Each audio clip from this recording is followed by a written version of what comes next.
Hi Brollies, Marvin here from TechBroll.com, where we do unboxings, reviews, and sexy B-rolls. And today I'm going to give you my full review of the Realme 6, one of the most anticipated smartphones from Realme in their 6 series lineup because of its decent price to performance value, powered by the capable MediaTek Helio G90 chipset. As usual, we're going to focus on gaming performance with thermal testing to see if it does heat up during gaming, and of course camera quality and everything else that you need to know about this smartphone. With that being said, let's get into it. Alright guys, like I said, we're going to focus on gaming performance, so let's start with that. And then later we'll tackle about the camera quality and all my thoughts about the Realme 6. With that said, let's start with PUBG Mobile. Out of the box, the graphic settings in PUBG Mobile is set to HD and in high frame rate with anti-aliasing disabled and shadows enabled. By the way, I also made sure that in all of our testing here, the screen refresh rate is set to the maximum 90Hz refresh rate. As per my testing, gaming with the Realme 6 on PUBG Mobile is relatively smooth for the most part, with a good balance between performance and image quality with the high settings and high frame rate. As you can see, the gameplay is decent enough with smooth texture and fair image quality to enjoy the game. I didn't encounter any significant frame drops or stuttering even when riding a vehicle and moving the camera around, as you can see here. Now, you have to decide if you want to push the graphics quality a bit higher for better image quality or lower it down for a much smoother experience, but at mid-high settings, it's already pretty decent. So yeah, PUBG Mobile gaming with the Realme 6 is certainly decent. And after the whole match, which I was able to finish by the way, with an ambient temperature of 30 degrees, the max temperature of the Realme 6 is around 39 degrees. Next, for another popular mobile game and probably the game most of you will be playing with the Realme 6, which is Mobile Legends. By default, the game automatically sets the graphic settings with HD mode on, but with HFR or high frame rate off. So of course, we're gonna turn that on right here. Unfortunately, we don't have ultra settings available right now, and I know you guys are wondering why, since I also don't have ultra settings on my 6 Pro, and to be honest, I have no idea as well. Now, as per my experience, gaming at HD mode and HFR mode enabled in Mobile Legends using the Realme 6 is actually quite smooth. I didn't encounter any issues at all even during clashes. The high quality settings is good enough for me, the details, image quality, and the effects are decent enough with HFR mode enabled. The gameplay is smooth without any frame drops, as you can see, and I wish we have ultra settings available for us to be able to test the performance of the Realme 6, but it is what it is, and even at high settings, like I said, the gaming experience is fairly decent. After the first game, the max temperature of the Realme 6 is only around 36 degrees, which is awesome, but to make the testing more realistic, I played another game as I'm pretty sure no one plays Mobile Legends in just one game, right? So after another complete game, the maximum temperature of the Realme 6 is around 37 degrees, which is still pretty good. Next, in Call of Duty Mobile, the game automatically set the graphic settings to again high quality and in high frame rate. And as per my experience, as I expected, since the Realme 6 was able to perform decently well earlier in PUBG Mobile, gaming on Call of Duty Mobile is also pretty smooth. The graphics quality is also okay, with smooth texture, decent colors, contrast, and without much pixelation at high settings. And with this performance, you can probably crank it up a notch when it comes to the graphic settings. Now, after the match, the max temperature of the Realme 6 reached up to around 38 degrees. So as of now, we haven't seen our temps go as high as 40 degrees, which is pretty good. Now, I wasn't really satisfied with just one match, so I played another one just to push the thermals a little bit more, but to my surprise, the maximum temperature of the Realme 6 remained at around 38 degrees, which is a good sign actually. Now, in Asphalt 9, as expected, the game automatically sets the graphics quality to default, but due to the decent performance of the Realme 6 in the previous games, let's crank this up to high quality. Alright, so at high quality settings, the performance of the Realme 6 in Asphalt 9 is pretty decent. The gameplay is smooth without any noticeable frame drops or stuttering, which happens quite often with most low-spec smartphones, but as you can see, even at high-speed, fast-paced action gameplay, the experience is pretty smooth even during before and after the slow-mo bumps. Now, frame drops is different from the normal shakes you see on the screen, but when you actually do play this game, you will notice those stuttering pretty easy, but for this one, if there's any, it's not that significant that it gets in the way of the experience. So yeah, Asphalt 9 is definitely playable at high quality on the Realme 6. Now, after the race, the maximum temperature of the Realme 6 is only around 37 degrees. Alright, so next, in NBA 2K20, which is known to be a graphics-intensive mobile game, especially when the crowd is turned on, the game automatically sets the graphics settings to high except for the crowd and depth of field. Now, this game should pretty much push this phone in terms of thermals since we have to play a complete game with 4 minutes each quarter and everything in between. And like I said, this is a pretty graphics intensive game. So after playing a quarter, I'd say the gaming experience is not as smooth as so far, but definitely playable. As you can see, player movements are pretty smooth, but sometimes I feel like there are some microstutters but not so much that it gets in the way of the experience.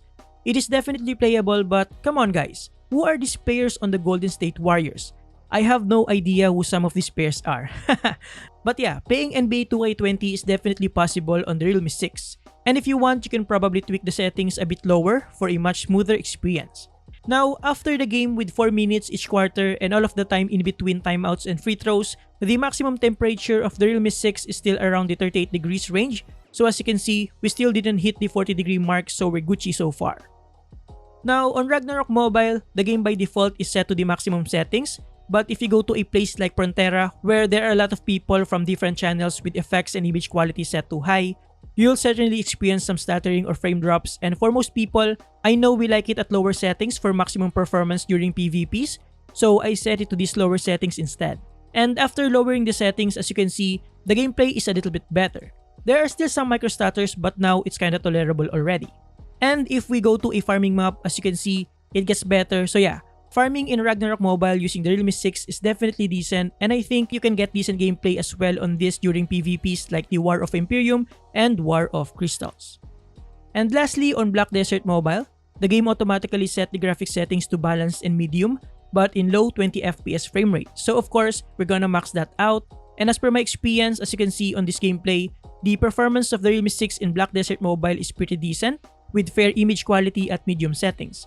And even during fight scenes with consecutive spells and effects, there are no visible stuttering, which is nice. And after a while of playing the game, the max temperature of the Realme 6 is still around 38 degrees. Overall, in terms of gaming performance, I am pretty satisfied with the Realme 6 as you've seen on all of the games we've tested. The gaming experience is pretty smooth at medium to high settings and in high frame rate mode. As for the thermal performance, it is also quite decent with a maximum temperature of only around 37 to 38 degrees, and we did not reach 40 degrees at all in any game that we've tested. Now, for those of you who are interested when it comes to synthetic benchmarks like Antutu and Geekbench, here you go guys. So as you can see, the Realme 6 is actually more powerful than the Realme 6 Pro, at least in terms of raw performance in graphics, with a GPU score of 80,492 but lags behind when it comes to CPU with a score of 96,367. But overall, the Realme 6 with a MediaTek Helio G90T and a Mali G76 GPU was able to outscore the Realme 6 Pro with a total score of 289,724 in Antutu benchmark. Now, in Geekbench, in terms of CPU performance, the Realme 6 lags behind the 6 Pro when it comes to single-core performance, but blasted away when it comes to multi-core. And in terms of GPU performance, as expected from our Antutu benchmark, the Realme 6 is significantly better in terms of GPU with a score of 1,953. Alright guys, now that we proved that the Realme 6 is capable for gaming, how about the cameras? Can it also provide decent images? Well, let's discuss about that. Inside the camera app, we have a night mode, video, photo, portrait, 64 megapixel mode, and other useful features such as slow-mo and ultra macro. And as you can see, for photo mode, we have ultra wide, 1x, 2x, and 5x. As for video, we have ultra steady, and for photo, we have HDR, filters, chroma boost, and bokeh effects for the portrait mode. Now, for selfie mode, of course, we also have a bokeh and beautification feature here. Alright, now with the camera features out of the way, let's take a look at some sample photos and videos. As for the main shooters, as you can see, the images are pretty good with decent saturation, contrast, and sharpness except for the ultra-wide lens that has this sort of washed out colors and contrast. But still, it's nice to have an ultra-wide lens at your disposal. Normal photo and 64 megapixel mode don't seem to have any significant difference in terms of image quality at first glance, but the 64 megapixel of course will have a larger resolution should you need it, but most of the photos you'll be taking using the smartphone will use the normal photo mode unless you specifically toggle the 64 megapixel setting. Now, HDR mode seems to be working at some certain situations but not as effective as what I've seen with the Realme 6 Pro. Now, in terms of the selfie camera, it is also quite decent for both the normal mode and the portrait mode with bokeh effect. The normal selfie mode is actually, in my opinion, more than decent, as the quality of the photos at default mode is really good with a nice touch of subtle beautification at default settings, and as you can see, background separation and edge detection is pretty good as well. One of the best that I've seen on a smartphone, as you can tell on the edges of my body and even on the strands of my hair. I'm really impressed with the quality of the cameras on this phone, especially how it focuses on the subject with a nice blurry effect, as you can see here. AI integration also works properly, recognizing the subject quite accurate. We also have Pro mode wherein you can adjust the settings manually, like the white balance, which may come in handy where auto settings don't get the job done. Now when it comes to low light situations, especially at extreme environment like this, we can utilize the night mode, and for the most part, it does the job done. But sometimes it makes the image unnatural just to balance out the exposure, and the ultra-wide suffers a bit on low light, as you can see on this example. Image noise is quite visible. And lastly, for video, here are a couple of sample clips.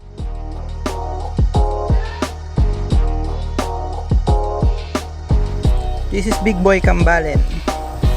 He's a big dog.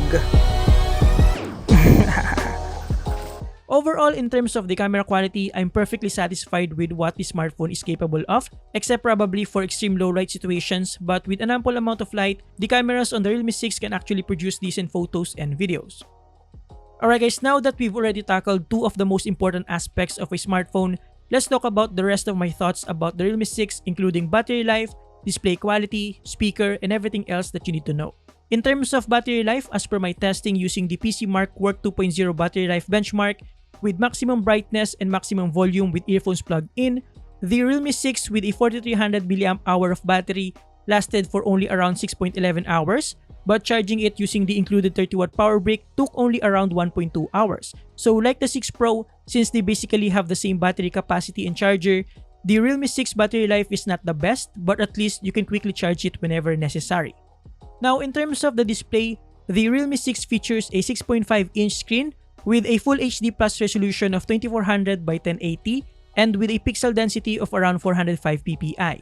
And with a screen-to-body ratio of around 90.5%, the bezels are relatively thin, as you can see here. It also features a 90Hz display, which you can definitely feel while scrolling through the user interface and on the games and apps that supports it.